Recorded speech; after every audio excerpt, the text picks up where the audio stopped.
विद्यार्थी मित्रांनो, या व्हिडिओमध्ये आपल्याला स्टँडर्ड 8 मधील इयत्ता 8वी मधील चॅप्टर नंबर 14 कंपाऊंड इंटरेस्ट चक्रवाढ व्याज हे समजून घ्यायचं आहे. यामधला प्रॅक्टिस सेट 14.1 हा आपण समजून घेणार आहोत. परंतु हा प्रॅक्टिस सेट समजून घेण्याआधी आपल्याला काही बेसिक गोष्टी माहीत असणे आवश्यक आहे आणि म्हणून आपण या व्हिडिओचे 2 भाग करत आहोत, जेणेकरून व्हिडिओ जास्त मोठा होणार नाही.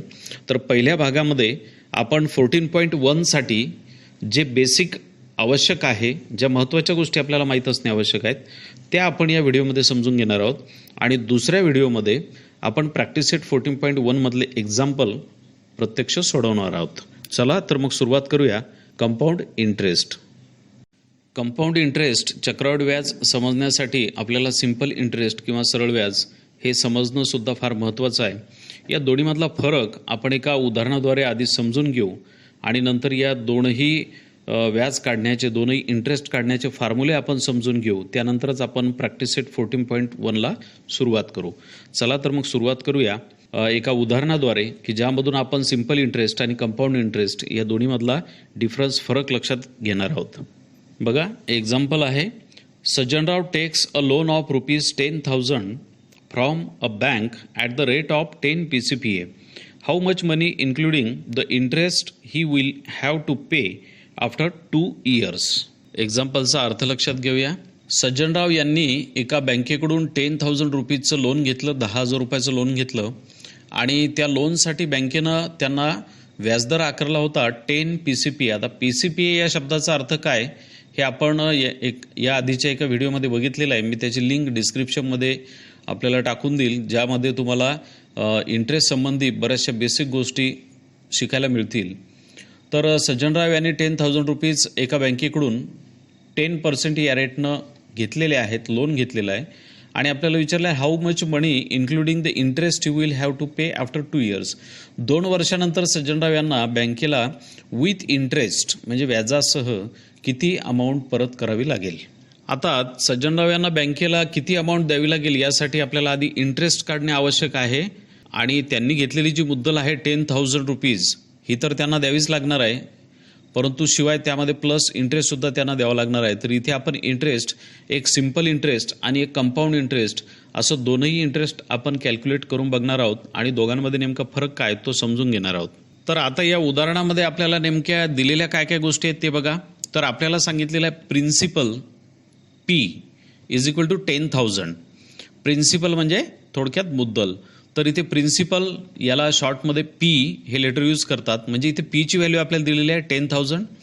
Rate of interest means R, rate of interest दिलेलं आहे आपल्याला 10%. आणि नंबर ऑफ इयर्स म्हणजे किती वर्षासाठी त्यांनी, किती कालावधीसाठी त्यांनी हे लोन घेतलेलं आहे, तर ते दिलेलं आहे 2 years. यावरून आपण आता याचं सिंपल इंटरेस्ट आणि कंपाऊंड इंटरेस्ट काढूया. बघा, हे शब्द एवढे मोठे न लिहिता त्याला शॉर्टमध्ये मॅथमध्ये लिहिण्याची पद्धत असते. तर प्रिन्सिपलसाठी P हे लेटर यूज करतात. तर इथे P दिलेले आपल्याला 10,000, interest, rate of interest R दिलेले आपल्याला 10% आणि नंबर ऑफ इयर्स यासाठी N हे लेटर यूज करतात. तर N ची व्हॅल्यू दिलेली आहे 2. यावरून आता आपण सिंपल इंटरेस्ट आणि कंपाऊंड इंटरेस्ट कॅल्क्युलेट करू. आधी आपण आता इथे सिंपल इंटरेस्ट, सरळ व्याज कॅल्क्युलेट करणार आहोत, काढणार आहोत. तर आपल्याला उदाहरणामध्ये दिलेल्या गोष्टी कोणकोणत्या होत्या, तर P ची व्हॅल्यू दिलेली होती आपल्याला 10,000 म्हणजे प्रिन्सिपल 10,000, रेट ऑफ इंटरेस्ट 10% आणि N ची व्हॅल्यू होती 2 years. आता आधी आपण एका वर्षाचं व्याज किती होईल ते काढूया. तर interest for first year is 10,000 into 10% म्हणजे त्यांनी घेतलेली अमाऊंट होती 10,000 आणि त्यांना इंटरेस्ट किती लागणार आहे 10%. म्हणून आपल्याला 10,000चे 10% काढावे लागतील. 10,000चे 10% कसे काढायचे, तर 10,000 इंटू 10% आणि 10% याचा अर्थ तुम्हाला माहीत आहे की पर्सेंट म्हणजे आउट ऑफ 100. मग इथे 10% म्हटलेलं आहे, याचा अर्थ 100 पैकी 10, 100 पैकी 10, 10 आउट ऑफ 100. तर इथे आता हे कॅल्क्युलेशन आपल्याला करावं लागेल.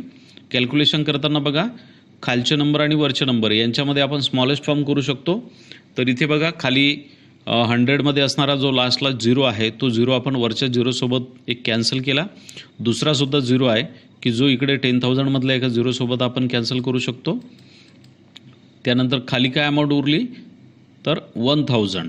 म्हणजे हे 1,000 हे झालं आपलं एका वर्षाचं व्याज इंटरेस्ट.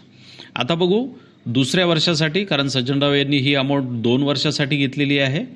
पहिल्या वर्षाचं आपण इंटरेस्ट काढलं 1000. आता सेकंड इयरचं इंटरेस्ट, तर सेकंड इयरला सुद्धा त्यांना याच पद्धतीचं, दुसऱ्या वर्षीसुद्धा त्यांना याच पद्धतीनं व्याज लागेल. 10,000ला 10%, तर दुसऱ्या वर्षीचं व्याजसुद्धा त्यांचं येणार 1000 म्हणजे 1000.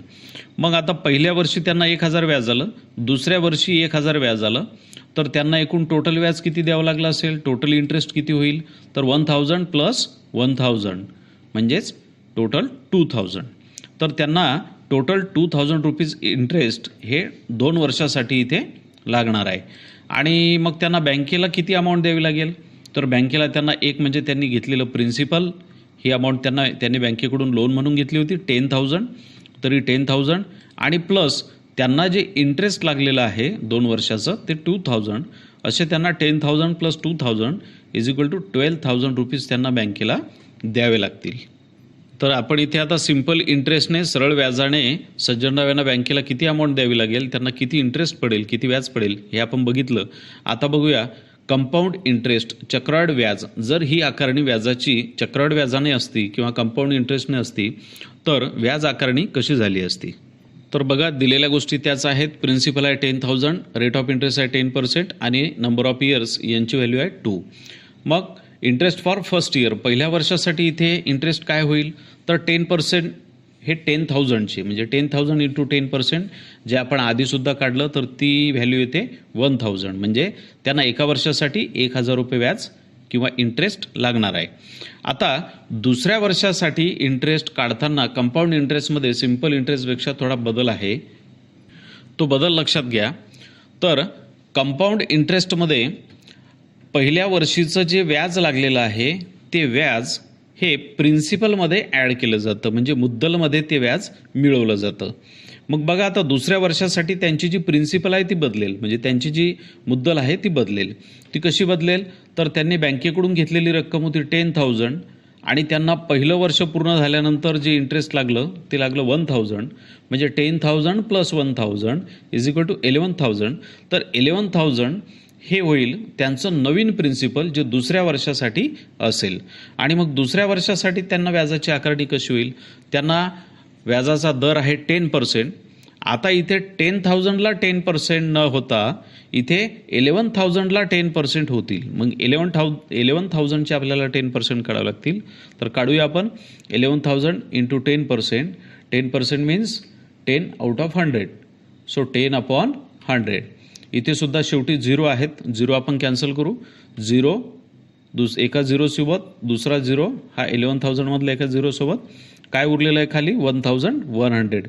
म्हणजेच त्यांना दुसऱ्या वर्षासाठी इंटरेस्ट लागलेला आहे 1100 रुपये.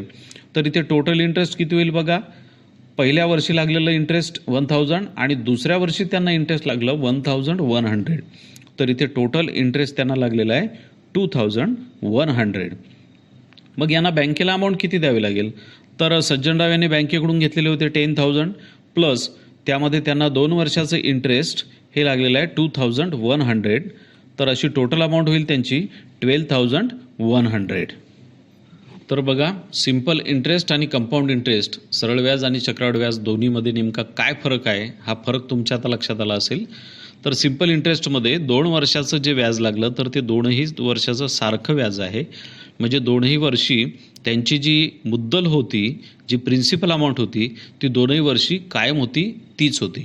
मात्र कंपाऊंड इंटरेस्टमध्ये काय होतो, कंपाऊंड इंटरेस्टमध्ये नेमका फरक कुठे पडतो, तर पहिल्या वर्षी मुद्दल तीच असते, मात्र दुसऱ्या वर्षी मुद्दल किंवा प्रिन्सिपल याची रक्कम बदलते. कारण पहिल्या वर्षीचं आलेलं इंटरेस्ट हे दुसऱ्या वर्षी प्रिन्सिपलमध्ये ॲड होतं आणि ती होते एक नवीन प्रिन्सिपल तयार. मग यामुळे कंपाऊंड इंटरेस्टमध्ये व्याज हे वेगानं वाढत चालतं, म्हणून याला कंपाऊंड इंटरेस्ट किंवा चक्रवाढ व्याज, चक्राप्रमाणे वाढणारं व्याज असं सुद्धा म्हणतात. आणि दोन्हीच्या अमाऊंटमध्ये बघा सिंपल इंटरेस्टनुसार त्यांना 12,000 रुपीज इतकी अमाऊंट द्यावी लागणार आहे बँकेला, तर कंपाऊंड इंटरेस्टनुसार सज्जनराव यांना 12,100 इतकी अमाऊंट द्यावी लागणार आहे, म्हणजे इथे 100 रुपये एक्स्ट्रा त्यांना कंपाऊंड इंटरेस्टमध्ये द्यावे लागणार आहेत. आता आपण समजून घेऊ सिंपल इंटरेस्ट आणि कंपाऊंड इंटरेस्ट या दोन्हीसाठी यूज केले जाणारे फॉर्म्युले. तर बघा, सिंपल इंटरेस्ट सरळ व्याजासाठीचा फॉर्म्युला तुम्ही या आधीच्या वर्गात सुद्धा शिकलेले आहात. तर simple interest is equal to P into R into N upon 100. आता इथे P म्हणजेच प्रिन्सिपल म्हणजे मुद्दल, R म्हणजे रेट ऑफ इंटरेस्ट आणि N म्हणजे नंबर ऑफ इयर्स म्हणजे किती वर्षासाठी ते लोन घेतलेलं आहे.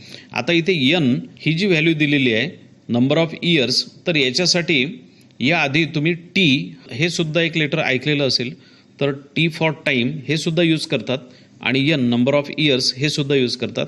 मात्र आता इथून पुढे N या अक्षराचीच तुम्ही सवय करा, कारण इथून पुढे तुम्हाला प्रत्येक वर्गामध्ये N हे लेटरच यूज केलेलं दिसेल. तर सिंपल इंटरेस्टसाठीचा फॉर्म्युला आहे P into R into N upon 100. आता कंपाऊंड इंटरेस्टसाठी फॉर्म्युला बघा काय आहे, चक्रवाढ व्याजासाठीचा फॉर्म्युला. तर amount is equal to P into in bracket 1 plus R upon 100 raise to N. मग इथे सुद्धा त्याप्रमाणेच की P म्हणजेच प्रिन्सिपल मुद्दल, R म्हणजे रेट ऑफ इंटरेस्ट व्याजाचा दर आणि N म्हणजे नंबर ऑफ इयर्स किती वर्षासाठी ते लोन घेतलेलं आहे. आता इथे या दोन फॉर्म्युल्यामध्ये तुम्हाला एक फरक दिसत आहे की सिंपल इंटरेस्टच्या फॉर्म्युल्याने तुम्हाला थेट इंटरेस्ट काढता येतं, तर कंपाऊंड इंटरेस्टच्या फॉर्म्युल्याने तुम्हाला अमाऊंट मिळते. मग अमाऊंट म्हणजे काय हे तुमच्या लक्षात आलेलं आहे का? तर अमाऊंट म्हणजेच बँकेकडून घेतलेली किंवा बँकेमध्ये ठेवलेली मुद्दल म्हणजे प्रिन्सिपल प्लस इंटरेस्ट. म्हणजे या फॉर्म्युल्याने आपल्याला जे उत्तर शेवटी मिळणार आहे त्या उत्तरामध्ये मुद्दलसुद्धा असणार आहे, प्रिन्सिपलसुद्धा असणार आहे, प्लस इंटरेस्ट म्हणजे व्याजसुद्धा असणार आहे. मग कंपाऊंड इंटरेस्टमध्ये आपल्याला जर या अमाऊंटमधलं इंटरेस्ट बाजूला करायचं असेल, इंटरेस्ट जर आपल्याला काढायचं असेल तर ते कसं काढता येईल, त्यासाठी कोणता फॉर्म्युला यूज करता येईल? तर interest is equal to amount minus principal. म्हणजे ही जी व्हॅल्यू आपल्याला या फॉर्म्युल्यानुसार मिळणार आहे त्या व्हॅल्यूमधून आपल्याला जे प्रिन्सिपल दिलेलं आहे म्हणजे Pची व्हॅल्यू दिलेली आहे ती मायनस करावी लागेल. अमाऊंटमधून प्रिन्सिपल मायनस केल्यानंतर जे उरेल ते असेल इंटरेस्ट. या व्हिडिओमध्ये आपण सिंपल इंटरेस्ट आणि कंपाऊंड इंटरेस्ट या दोन्हीसाठी कोणते फॉर्म्युले यूज केले जातात ते आपण बघितलं आणि या दोन्हीमध्ये नेमका काय फरक असतो ते सुद्धा आपण लक्षात घेतलं. आता या व्हिडिओचा जो पुढचा भाग असणार आहे, भाग दुसरा, त्यामध्ये आपण प्रॅक्टिस सेट 14.1 यामधलं एक्झाम्पल अगदी डिटेलमध्ये समजून घेणार आहोत. तर यापुढील भाग बघायला विसरू नका.